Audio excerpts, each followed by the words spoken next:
The elevator doors slid open on the 47th floor of the Grandview Palace Hotel, revealing Isabella Romano carrying a worn leather suitcase and speaking softly in accented English to her assistant on the phone. The penthouse concierge, Amanda, took one look at the elderly Italian woman's simple black dress and immediately assumed she'd gotten off on the wrong floor. What Amanda didn't know was that she was about to deny access to the woman who owned every floor beneath their feet. "Excuse me, ma'am," Amanda called out, her voice carrying the practiced authority of someone who'd spent 5 years protecting the Grandview's most exclusive floor. "I think you might be lost. The penthouse level is for VIP guests only."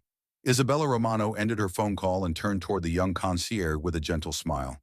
She moved with the careful grace of someone who'd built an empire through decades of hard work. Her silver hair was pulled back in a simple bun, and her modest black dress showed wear from countless business trips. "I am not lost," Isabella replied softly, her Italian accent thick with the cadence of her homeland. "I have a reservation." Isabella Romano, Penthouse Suite. Amanda's perfectly manicured eyebrows rose skeptically as she approached her computer terminal. The penthouse level housed only 3 suites, each costing $8,000 per night. The clientele was exclusively billionaires, celebrities, and foreign dignitaries. "Ma'am, I think there's been some kind of mistake," Amanda announced after checking her system. "The Romano reservation shows a 7-night stay in the Imperial Suite. That's $56,000 total. Perhaps you meant to book one of our standard rooms." A wealthy businessman emerging from the Diamond Suite noticed the commotion. He pulled out his phone, beginning to record. "This should be interesting," he whispered to his social media followers. "Elderly woman trying to scam her way into penthouse accommodations?" His live stream started with 34 viewers, climbing rapidly as word spread across luxury travel forums. Behind the marble reception desk, other penthouse staff began taking notice. A butler whispered to the head valet, "Another charity case trying to live above their means."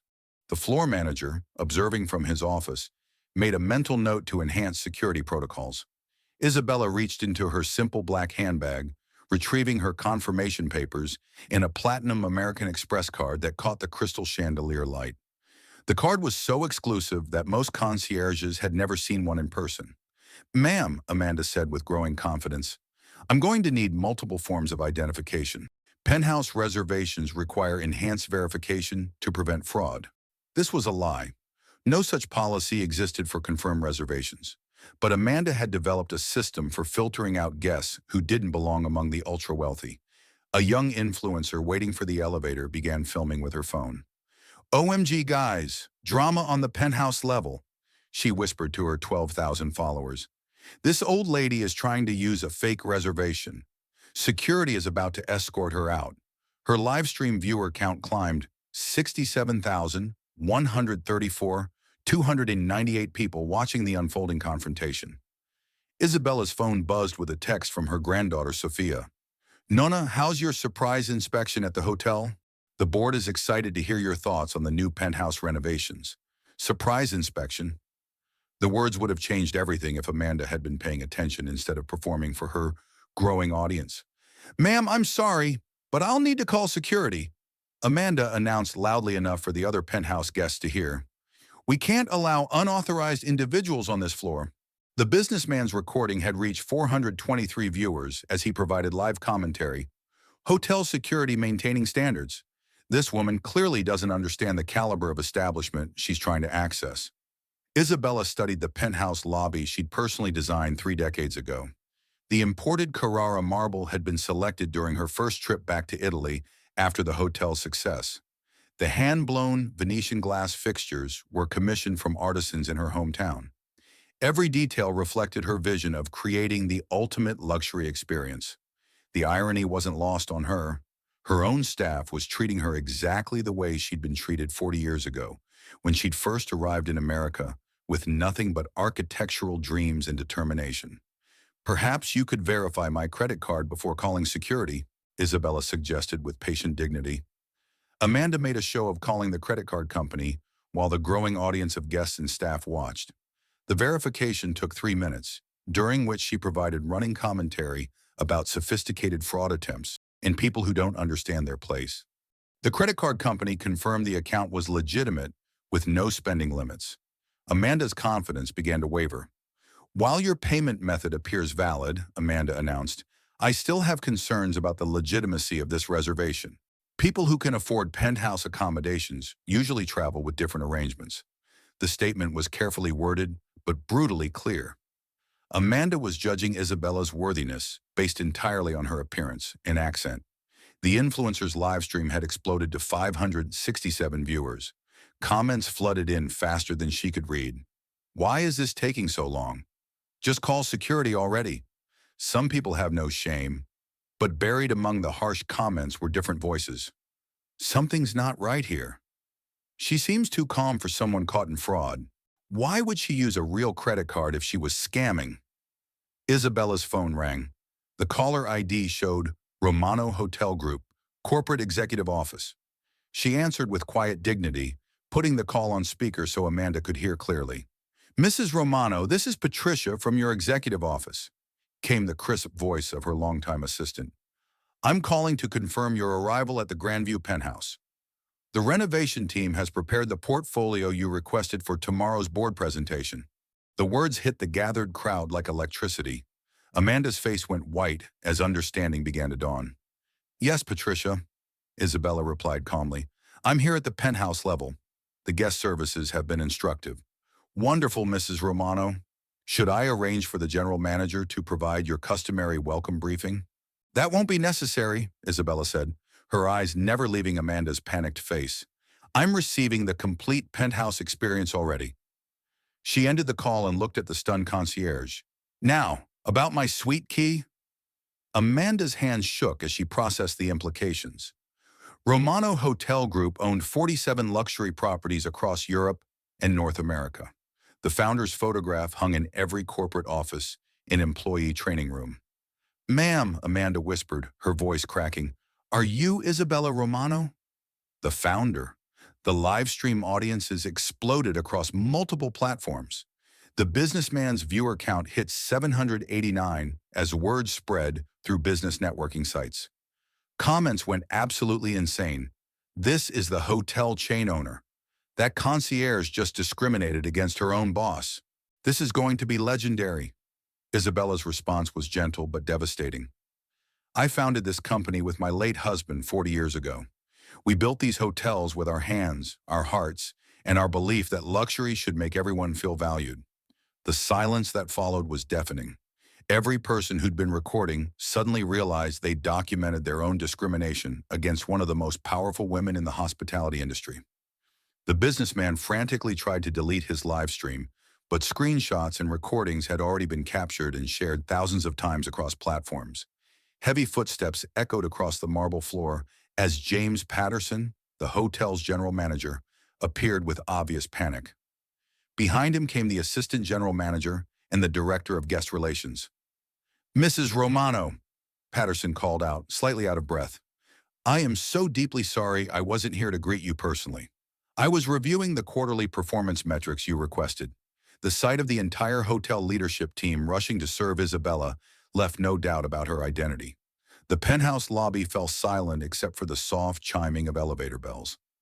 Patterson's expression darkened as he took in the scene, his founder standing with her modest suitcase, while a concierge looked ready to collapse from shock. "Mrs. Romano," Patterson continued carefully, "I trust there haven't been any issues with your penthouse arrival?" Isabella looked around at the faces watching her. Some showed shame, others curiosity.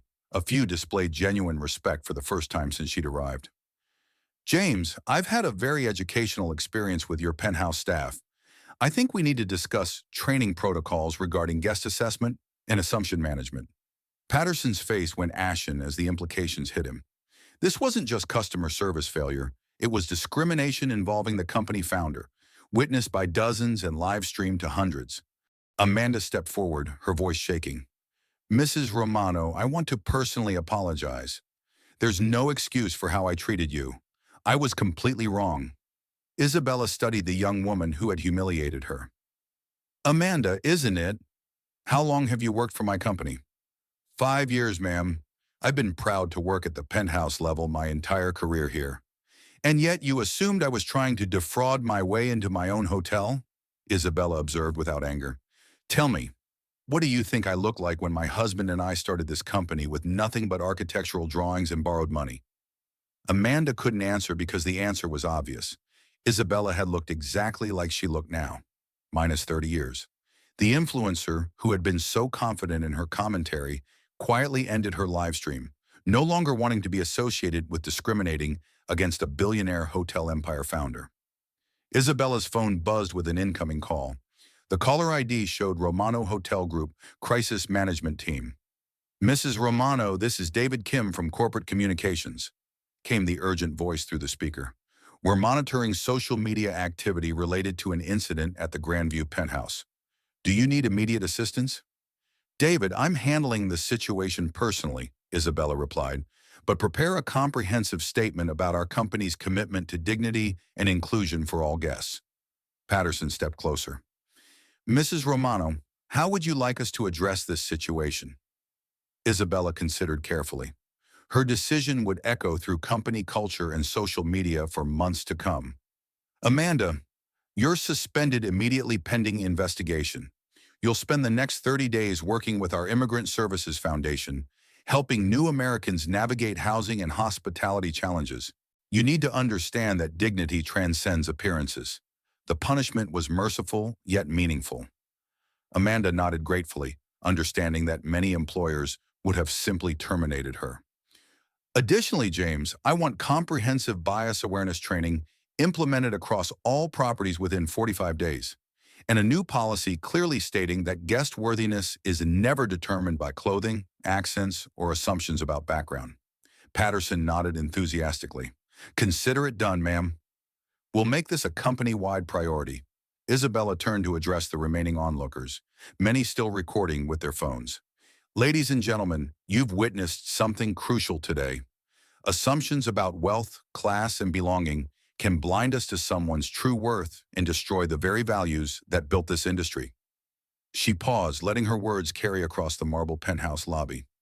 My husband and I built this company on the principle that everyone deserves to feel valued, regardless of how they look or sound. Today's experience reminds me why that principle matters more than profit. The businessman who had live-streamed the entire incident stepped forward sheepishly. Mrs. Romano, I want to apologize for my commentary. I've learned something important about making assumptions. Don't apologize, Isabella replied unexpectedly. Use this experience to teach others. Share your realization that dignity should never depend on appearances. As Isabella was finally escorted to her penthouse suite with the full honor due to the company's founder, Amanda stood in the lobby contemplating her future. Her assumptions had nearly destroyed everything, but Isabella's grace had given her a chance to grow. The viral videos continued spreading across social media platforms. Within 8 hours, they'd been viewed over 150,000 times. Major hospitality industry publications picked up the story. Romano Hotel Group's stock price initially dropped 1.8%, but recovered within days as investors recognized the company's proactive response. Amanda completed her 30-day service with the Immigrant Foundation and returned as a transformed professional. She became the penthouse level's most requested concierge, known for treating every guest with equal dignity regardless of their appearance. Isabella's community service requirement became a model program adopted by luxury hotel chains worldwide. The incident sparked industry-wide conversations about unconscious bias in hospitality services. 6 months later, the Grandview Palace received the International Hospitality Excellence Award for customer service innovation. Amanda was specifically mentioned in the company newsletter for her transformation and commitment to inclusive luxury service. The incident became required viewing in hospitality management programs across 3 continents. Isabella's calm response under discrimination became a masterclass in leadership, grace, and transforming adversity into opportunity. 2 years later, Amanda wrote to Isabella, "You taught me that true luxury isn't about excluding people who don't look like they belong in exclusive spaces.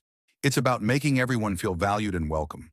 The Carrara marble still gleams under Venetian crystal chandeliers on the 47th floor. But now it reflects a deeper understanding that the most exclusive experience is one where everyone feels included.